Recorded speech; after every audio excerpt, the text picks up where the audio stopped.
মুহূর্তে রাজধানী ধানমন্ডি থেকে আমাদের সাথে যুক্ত আছেন জনস্বাস্থ্য বিশেষজ্ঞ ডাক্তার মুশতাক হোসেন। ডাক্তার মুশতাক হোসেন, আপনাকে স্বাগত জানাচ্ছি ইন্ডিপেন্ডেন্ট সংবাদে। এবং শুরুতেই যেটা বলবো যে ডেঙ্গুতে প্রাণহানি বেড়েই চলছে, আক্রান্ত এবং মৃত্যু আরও বাড়ার আশঙ্কা করছেন কীটতত্ত্ববিদেরা। আর ডেঙ্গু প্রতিরোধ কেন করা যাচ্ছে না?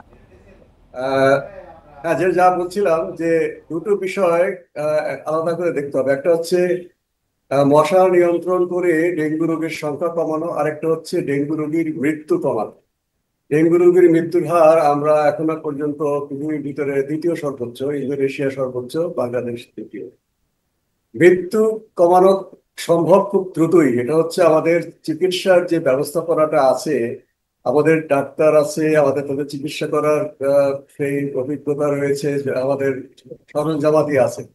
কিন্তু এগুলো সবগুলো বড় বড় হাসপাতালে একত্রে কেন্দ্রীভূত রয়েছে। বলা হচ্ছে যে, এটা ঠিকই বলা হচ্ছে যে আপনার ডেঙ্গু রোগীরা দেরি করে আসছে। কারা আসছে? যারা দরিদ্র মানুষ।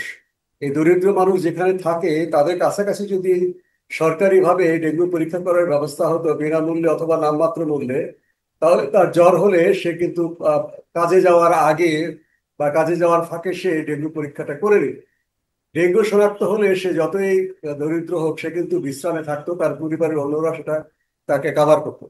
কিন্তু এখন হচ্ছে সে ডেঙ্গু শনাক্ত হচ্ছে না, তার জ্বর ভালো হয়ে যাচ্ছে 3 দিন 4 দিন পরে, সে কিন্তু একটা মানে খুব জটিল জায়গায় পড়ে যাচ্ছে। তার ব্লাড প্রেশার কমে যাচ্ছে, এই রক্তচাপ কমে গেলে সে তো এটা বুঝতে পারছে না, সে অজ্ঞান হয়ে পড়ে যাচ্ছে। শেষ মুহূর্তে তাকে বড় বড় হাসপাতালে আনা হয়, তখন কিন্তু হয়তো অনেকের পক্ষে করার কিছু থাকে না। কাজে যদি আমরা তাদের বাড়ির কাছে এই ডেঙ্গু পরীক্ষা করার ব্যবস্থা সরকারের পক্ষ থেকে করা হয়, যেটা বলে প্রাথমিক স্বাস্থ্য ব্যবস্থাপনা, তাহলে কিন্তু রোগী শনাক্ত হবে, কিন্তু রোগী মৃত্যুর হার কমে যাবে, কারণ তারা নিজেরা তখন সাবধান হয়ে যাবে। আরো একটা বিষয় দরকার, তা হচ্ছে যারা ডেঙ্গু রোগী শনাক্ত হচ্ছে কিন্তু এই মুহূর্তে জটিল অবস্থায় নেই, কিন্তু তারা গর্ভবতী নারী হতে পারে, শিশু হতে পারে, বয়স্ক লোক হতে পারে, কিংবা ডায়াবেটিস কিংবা রক্তচাপ হতে পারে, তাদেরকে কিন্তু হাসপাতালে রেখে পর্যবেক্ষণ করা দরকার। সেটা মেডিকেল কলেজ হাসপাতাল প্রয়োজন নেই। সিটি কর্পোরেশনের হাসপাতাল যেগুলো অনেকগুলো আছে, দুটো আছে যেটা খালি পড়ে আছে, সেখানে তারা, সারা শহরের লোক সেখানে যাওয়া মুশকিল। এরকম প্রত্যেকটা থানাতে যদি আরো কিছু স্থাপনাকে যে আমরা অস্থায়ী হাসপাতাল করতে পারি, যেখানে ডাক্তার তার রক্তচাপ মাপবে, তাকে অক্সিজেন দিতে পারবে, তাকে স্যালাইন দিতে পারবে, এরকম মাধ্যমিক বা তৃতীয় পর্যায়ে ব্যবস্থা থাকলে তখন এই জটিল রোগীরা আরো জটিল হবে না, তারা কিন্তু সেরে উঠবে। অথবা কেউ জটিল হলে সঙ্গে সঙ্গে তাকে অ্যাম্বুলেন্সে করে বড় মেডিকেল কলেজ হাসপাতালে নেওয়া যাবে। এই চিকিৎসা ব্যবস্থাপনার বিকেন্দ্রীকরণ করলে কিন্তু এই ডেঙ্গুর মৃত্যুর হারটা অনেক কমে যাবে। এটা কিন্তু আমি করা একটু জানতে সম্ভব। চাইবো, যেহেতু আশঙ্কা করা হচ্ছে যে আক্রান্তের সংখ্যা, মৃত্যুর সংখ্যা আরো অনেক বাড়বে, আর কতদিন পর্যন্ত আসলে ডেঙ্গু বাড়বে বলে মনে করছেন? দেখুন, বৃষ্টি যদি একদম শেষ হয়ে যায়, তারপরে 1.5 মাস থেকে 2 মাস ডেঙ্গুর প্রকোপ থাকবে। কারণ সর্বশেষ বৃষ্টিতে যে পানিটা জমলো শহরে বা রাস্তাঘাটে, ছাদের কার্নিশে যেখানে হোক, সেখানে যে মশাটা ডিম পারবে, সেই মশাটা তার জীবন চক্র পার করে সে একজন ডেঙ্গু রোগীকে সারা বাড়ি দংশন করবে। সেই ভাইরাসটা তার মশার শরীরে ডেভেলপ করবে, সেটা আবার সে আরেকজন মানুষকে, সুস্থ মানুষকে দংশনের মাধ্যমে ছড়িয়ে দেবে। এতে দুটো জীবন চক্র মশা এ পর্যন্ত আমাদের ডেঙ্গু সহ্য করতে হতে পারে, এটা 1.5 থেকে 2 মাস, তার বেশিও হতে পারে।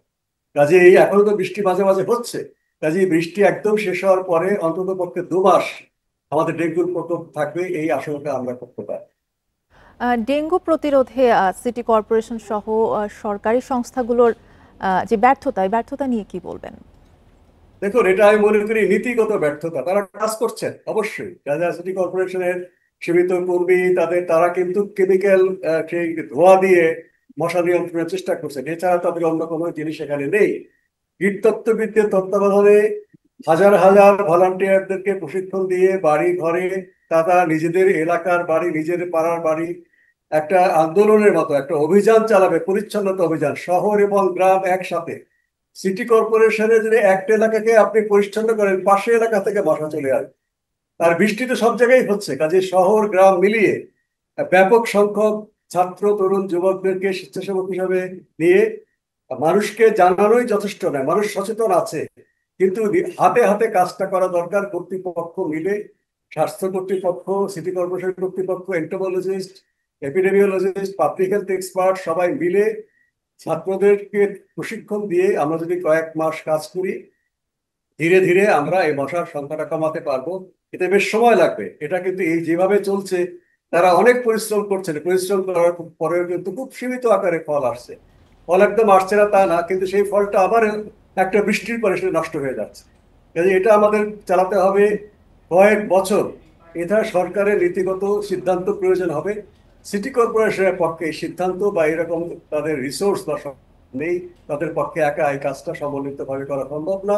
সমন্বিত করবার জন্য আমাদের সরকারের ক্যাবিনেট ডিভিশন, প্রধান উপদেষ্টার কার্যালয় যেভাবে কোভিড নিয়ন্ত্রণে কাজ করেছে, সেইভাবে একটা সমন্বিত কেন্দ্র থেকে যদি কাজ হয়, তাহলে আমরা নিশ্চয়ই ডেঙ্গু পরিস্থিতি উন্নতি করতে পারবো। অসংখ্য ধন্যবাদ আপনাকে আমাদের সাথে যুক্ত হবার জন্য।